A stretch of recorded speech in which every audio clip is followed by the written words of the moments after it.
and just kind of see where it takes Do you me. look to what are you kind of doing to kind of increase your knowledge in that area of like the mental space? Are you like reading books? Are you studying anything? Yeah, that so area? when it started, it was a lot of listening to podcasts, reading books. Then I'm currently studying my Cert 4 in elite athlete wellbeing management. Oh, cool. Which is kind of cool. So that's helping with some like practical tools, and it always helps to have some sort of formal qualification.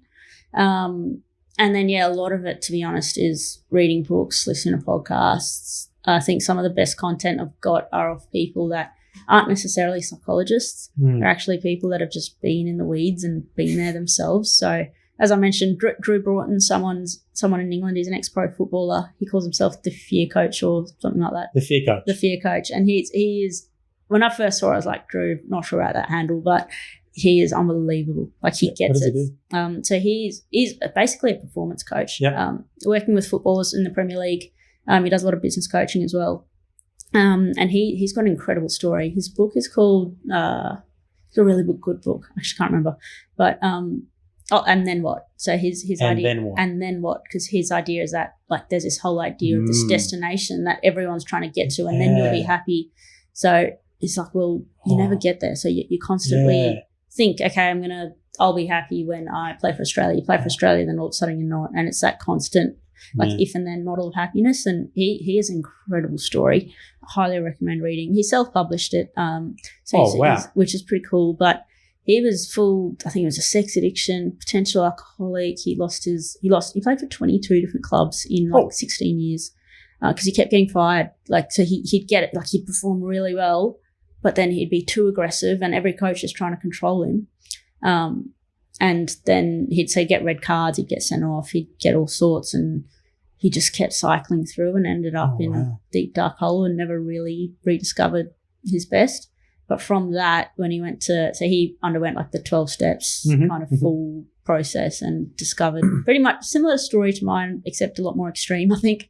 And rediscovered it. And he's all about like embracing your fears and the idea of surrendering. Right. And that's the biggest thing I got from him, is that like you actually have to surrender that you don't know what's going to happen. So every coach comes in and be like, that pre-game, think about a change room before a game, and you're like self-belief, confidence, we got this, boys or girls, go. But it's like, well, actually you don't know. You actually don't know what's going to happen on the field.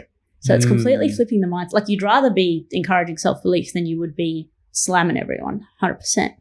But what if you could shift the perspective to say that, well, we actually don't know what's going to happen today. We don't know. But we're going to give it everything we have. We know what we're good at. We know what we can control. We're going to explore with curiosity. We're going to embrace flow, embrace freedom, and see where we land. We're just going to see what happens today.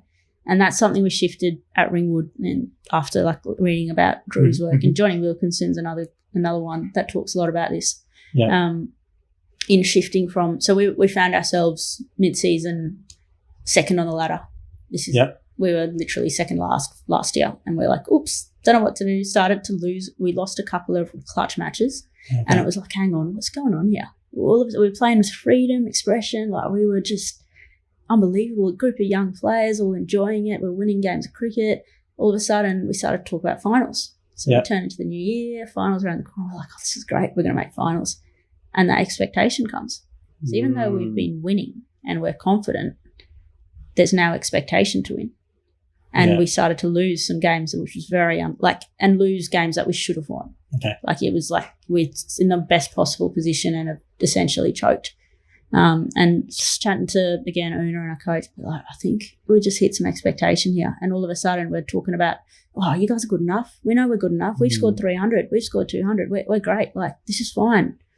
And then it's like, well, what if we just remove that altogether and just play? Why were we good in the first place? Because we had no expectation. Everyone's like, Ringwood is shit. No, Ringwood are no good. It's like we had no expectation, but we're working really hard.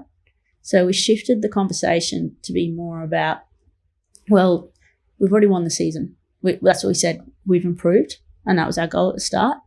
We're in the top four. Like, no one even imagined we'd be in the top four. We've already succeeded in that. Everyone's improved. Everyone's enjoying their cricket. So how about we just go out there and see what happens? Let's just see what happens. Wow. Fully embrace. Interesting. fully embrace exploration and freedom and flow rather than control. So like Johnny Wilkinson says, he's great. He's like, you show me someone that's full of self-belief, I'll show you someone that's fragile. It's a complete shift in how you think about things, because if you have self-belief, then you have something